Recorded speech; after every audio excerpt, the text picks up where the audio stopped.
The Tizu River had always been a source of life and mystery.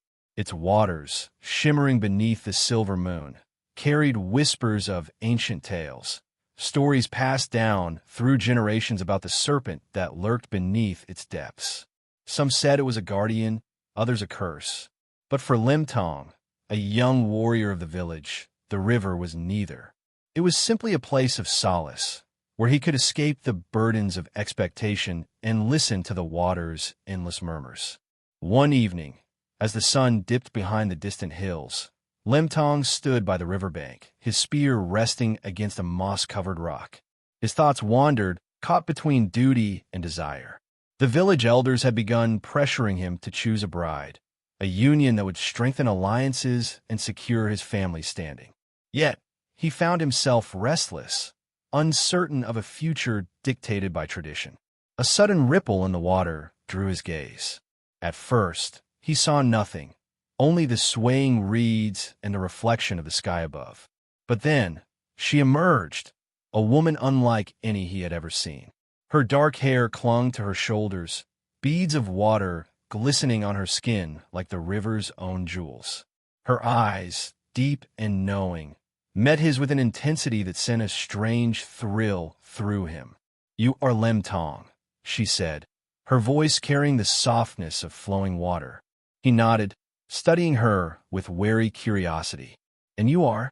A small smile curved her lips. Kivinu. He had never heard of her before, yet something about her felt familiar, as if her presence had long been woven into the fabric of the land. She moved with an effortless grace, stepping onto the shore as if she belonged to both the river and the earth. From that night on, they met in secret. Beneath the cloak of darkness, they spoke of dreams and fears, of freedom and duty. Kivinu never spoke of where she came from, and Limtong, enchanted by her presence, never questioned it. He only knew that when he was with her, the weight of his world seemed lighter. But the river had eyes, and the village, bound by old wisdom, was not blind to the unnatural stillness that had begun to settle over the waters. The elders muttered of omens, fish vanishing from their nets, the wind carrying whispers that did not belong to men. An old storyteller, his voice thick with warning, spoke of the serpent that dwelled beneath the river's surface, a being that did not forgive trespasses against its will. One night, as Limtong made his way to their usual meeting place, he noticed the change. The air was heavy, the river strangely quiet. A shadow rippled beneath the water, too large, too fluid to be anything but the source of the old tales. "Kivinu," he called softly. She appeared, but something was different. The light in her eyes held sorrow, her hands trembling as she reached for him. "You must stop coming here," she whispered. "The river is waking." Confusion laced his voice. "What do you mean?" She hesitated, glancing toward the water, where the reflection of the moon seemed distorted, broken. "There are things you do not know, Limtong. Things I cannot yet tell you." A cold unease gripped him. "Tell me now." She shook her head, stepping away. "Promise me," she said, voice urgent. "Promise me you will not return." But Limtong could not. Love, or something close to it, had taken root within him, and he could not turn away, not without knowing the truth. As he watched her disappear into the night, he made a silent vow. He would return, and he would uncover the secret she so desperately tried to hide. Limtong did not keep his promise. The pull of the river was too strong, or perhaps it was Kivinu herself who had woven an invisible thread around his heart, binding him to her despite the warnings that clung to the air like mist. Night after night, he returned, waiting beneath the old banyan tree by the Tizu's edge, listening to the rhythmic lap of water against stone. For days, she did not appear. But on the seventh night, when the sky was heavy with storm clouds, she emerged from the river. The moment he saw her, he knew something had changed. Her usual grace had been replaced with hesitation, her shoulders tense, her expression troubled. The moonlight caught the droplets on her skin, and for the first time, he noticed how they shimmered unnaturally, like liquid silver. "You should not have come back," she whispered. Limtong stepped forward, searching her face for answers. "Tell me the truth, Kivinu." She looked away, her gaze drifting to the restless river. The wind had picked up, sending ripples across the surface, though there was no breeze in the trees. Finally, she spoke. "I was never meant to love you." The words struck him like a spear, but before he could respond, she continued. "I'm not like you, Lemtong. My mother was not human. She was the river's guardian, the spirit bound to its waters. When she fell in love with a man from the land, the balance was broken. I was born of that mistake." He tried to understand, but the weight of her revelation pressed against his chest. "You're saying you belong to the river?" "I was never meant to leave it," she said, her voice barely above a whisper. "But I did, and now it knows." The water behind her began to churn, dark shapes moving just beneath the surface. A low, unearthly hum filled the air, the kind that made the hairs on the back of his neck rise. Lemtong's instinct screamed at him to run, but he stood his ground. "What does it want?" he asked. Kavinu turned to face him fully now, and in her eyes he saw not only fear but also sorrow. "It wants me back.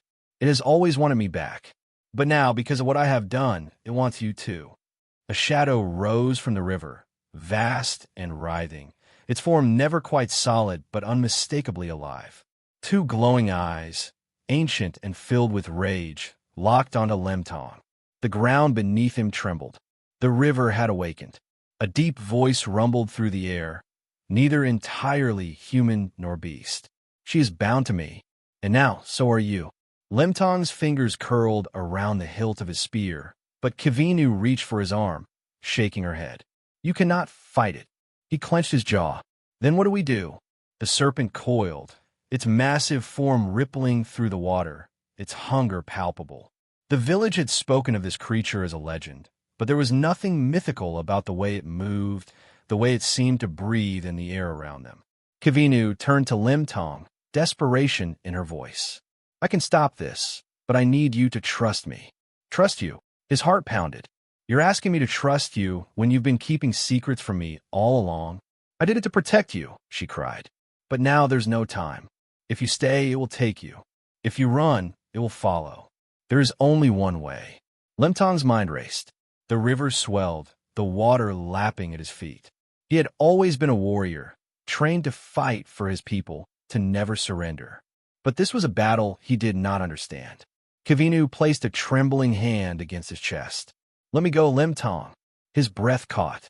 "No, it will not rest until I return," she said softly.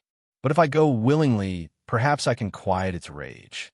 He shook his head, tightening his grip on her wrist, as if that alone could keep her tethered to the land. "There has to be another way. If there is, we do not have the time to find it." The serpent reared back, its mouth opening wide, revealing rows of jagged teeth that gleamed even in the darkness. The air vibrated with its fury, its voice echoing through the night. "Choose." Kavinu leaned in, her forehead resting against his for the briefest moment. "You once asked me why I come here," she whispered. "It was never just for the river. It was for you." And then she was gone. She stepped into the water, and as soon as her body met the river's embrace, the storm ceased. The wind died. The serpent coiled around her, its massive form tightening.